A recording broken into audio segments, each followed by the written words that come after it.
పింఛన్ల పైన మీ అభిప్రాయం చెప్పండి. ఏం చెప్పాలి? పెన్షన్ పైన ఏముంది దాంట్లో?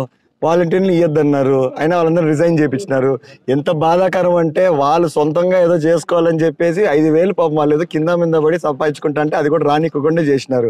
ఇంకా దాని గురించి మనం ఏం చెప్తాము? నేనైతే వాలంటీర్ ఒకటే చెప్తున్నా, మీరు దయచేసి చేయొద్దండి. ముందే మీరు కష్టకాలంలో ఉన్నారు, రూపాయి ఆదాయం లేకపోయినా కూడా మీరు ఏదో కింద మీద పడి అందరికి సాయం చేసి చేసుకుంటా అన్నారు. సో రిజైన్లు చేయొద్దండి. మేము రేపు మా పార్టీ వచ్చినా కూడా ఖచ్చితంగా వాలంటీర్ది కొనసాగిస్తాము, ఆపేదే లేదు. వైఎస్ఆర్సీపీ నుంచి మీ పార్టీలోకి వస్తున్నారు, దానిపైన వలసలు వచ్చేది ఏందన్నా? నేను రోజు చెప్తానే ఉన్నా కదా, మేమంతా ఒక కుటుంబం సంబంధించిన వాళ్ళము.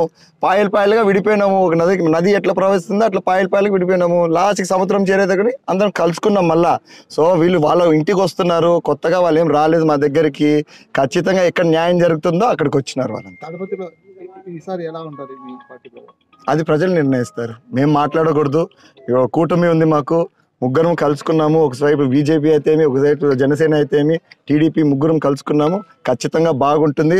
ప్రజలకు తెలుసు ఎక్కడ న్యాయం చేయాలో అక్కడ ఖచ్చితంగా వాళ్ళు గెలిపించుకుంటారు. స్పందన ఎలా ఉంది? స్పందన అంటే ఏముంది చెప్పు? స్పందన నేను వచ్చినా అదే అంటారు, మీరందరూ వచ్చి మాట్లాడినా అదే అంటారు. ఇంకెవరు కొత్తగా ప్రైమ్ మినిస్టర్ వచ్చినా కూడా మీకే ఓటు వేస్తామంటారు. ఇంకెన్నాళ్ళు ఉంది? ఇంకా 40 రోజులు ఉంది, చూద్దాం ఎలా ఉంటుందో. ప్రస్తుతానికైతే మాకైతే రిసీవింగ్ చాలా బాగుంది. రిసీవింగ్ పైన అయితే మనం భ్రమ పడకూడదు. సో వెయిట్ చేసి చూద్దాము. అంటే 2 నెలల్లో రిజల్ట్స్ వస్తాయి, ప్రజలు నిర్ణయిస్తారు.